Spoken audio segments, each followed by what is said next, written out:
நம்ம பார்க்க போறது லேப்டாப்ல இன்டர்னல் கீபோர்டு. அதாவது பழைய மாடல் லேப்டாப்ல வந்து கீபோர்டு வந்து ஈஸியா டிஸ்கனெக்ட் பண்ணி நம்மளே மாட்டிக்கிறப்பல இருக்கிறோம். பட் இப்போ வர மாடல்ல அப்படி கிடையாது. ஸோ நீங்க கீபோர்டு வந்து ரீப்ளேஸ் பண்ணணும்னா கம்ப்ளீட்டா லேப்டாப்பை ரிமூவ் பண்ணா மட்டும் தான் ஃபிட்டிங் பண்ண முடியும். ஸோ இந்த மாதிரி ஒரு இன்டர்னல் கீபோர்டை நீங்க பார்த்தா தெரியும், இப்படி ஃபிக்ஸ் பண்றதுக்கான there is no options. So நம்ம இப்படிதான் ஃபிக்ஸ் பண்ணி ஆகணும். இந்த கீபோர்டை ஃபிக்ஸ் பண்றதுல சின்ன ஒரு மெத்தட்ஸ் இருக்கு. ஸோ இதுல ஃப்ரெண்ட்ஸ் நீங்க முக்கியமா பாத்தீங்கன்னா எக்கச்சக்கமான லாக்ஸ் இருக்கும்.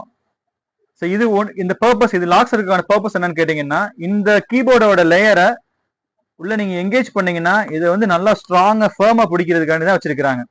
ஸோ நிறைய இடத்துல என்ன பண்றாங்கன்னா, இது மேல ஒண்ணு கீழே ஒண்ணு வச்சிருவாங்க, இதை ஃபுல்லா வைக்க மறந்துடுவாங்க.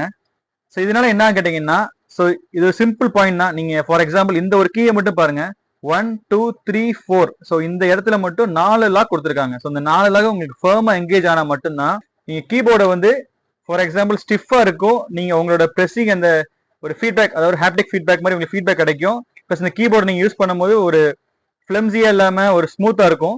ஸோ இதுதான் நம்ம இந்த வீடியோ ஃபுல்லா பாக்குறோம். இந்த கீபோர்டு எப்படி ஃபிட் பண்ணலாங்கிறத நான் சொல்றேன் உங்களுக்கு. இந்த கீபோர்டு இனிஷியலா ஃபிக்ஸ் பண்ணிட்டு இந்த கீபோர்டோட 4 கார்னர்ஸ் இருக்கு இல்லைங்களா, so left right top bottom. So இது ஃபர்ஸ்ட் நீங்க ப்ராப்பரா ஃபிட்டிங் பண்ணிட்டு தான் மித்த எல்லாத்தையும் ஆரம்பிக்கணும். ஃபார் எக்ஸாம்பிள் நீங்க ஒன் சைடா நீங்க போனீங்கன்னா இந்த கீபோர்டு கிராசிங் ஆக வாய்ப்பு இருக்குது. ஸோ கார்னரை ஃபர்ஸ்ட் நம்ம செட் பண்ணிட்டு ஸோ அதுக்கப்புறம் நீங்க உள்ள வந்தீங்கன்னா அந்த கீபோர்டோட ஃபிட்டிங் பக்காவா இருக்கும். ஜென்ரலா கீபோர்டு மாத்த மாதிரியே தெரியாது.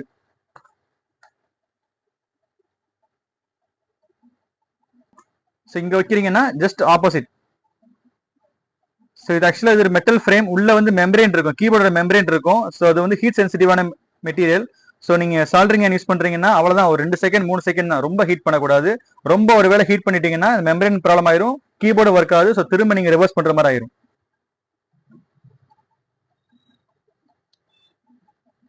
ஸோ நல்லா ப்ரெஸ் பண்ணி தான் பண்ணணும்.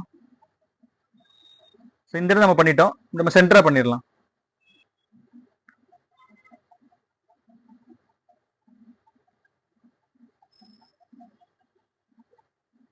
ஸோ அதே மாதிரி தி அதர் சைட்.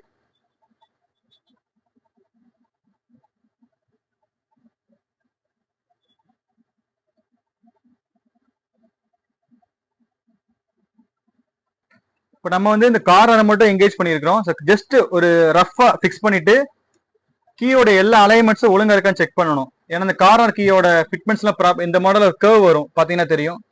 ஸோ இதெல்லாம் ஒரு அங்கிட்டு இங்கிட்டு நகண்டா கூட உங்களுக்கு அந்த ஃபினிஷிங் ப்ராப்பராக இருக்கு, யூஸ் பண்ணுறதுக்கு ஸ்மூத்தாக இருக்காது. ஸோ எல்லாத்தையும் நம்ம ஒரு கீயை ப்ரெஸ் பண்ணி ஒருக்கா செக் பண்ணிட்டு ஸோ ஓகே இதில் பர்ஃபெக்டாக தான் இருக்கு, நம்ம ஒர்க்கை ஃபினிஷ் பண்ணிடலாம்.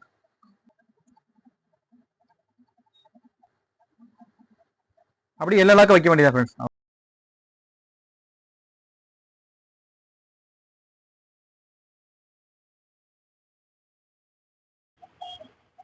ஸோ எல்லா கீஸையுமே நம்ம ப்ராப்பராக மோல்ட் பண்ணிட்டோம். ஸோ வாங்க நம்ம அப்சைட் டவுன் திருப்பி ஃப்ரண்ட் போர்ஷன் எப்படின்னு பார்த்தோம். ஸோ ஃப்ரண்ட் போர்ஷன்லேயே ப்ராப்பராக வந்துருக்குது.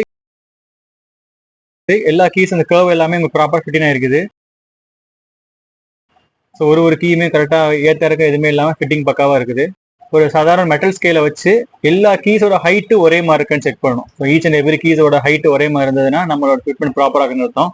ஸோ மோராலஸ் எல்லாமே ப்ராப்பராக இருக்குது அப்படின்னா மேக்ஸிமம் கீபோர்ட் மாற்றின மாதிரி தெரியாது, யூஸ் பண்ணுறதுக்கும் பர்ஃபெக்டாக இருக்கும். ஸோ இந்த கீ கரெக்டாக வந்துருக்குது. மேக்ஸிமம் உங்களுக்கு அந்த கீபோர்ட் மாற்றின மாதிரி எஃபெக்ட் இருக்காது. ஸோ மோஸ்ட்லி என்னன்னா கீபோர்ட் மாற்றினதுக்கு அப்புறம் பழைய மாதிரி ஃபீல் பண்ணுவாங்க. ஸோ இப்படி ஃபிட்டிங் பண்ணால் அந்த பிரச்சனை வராது. தேங்க்யூ.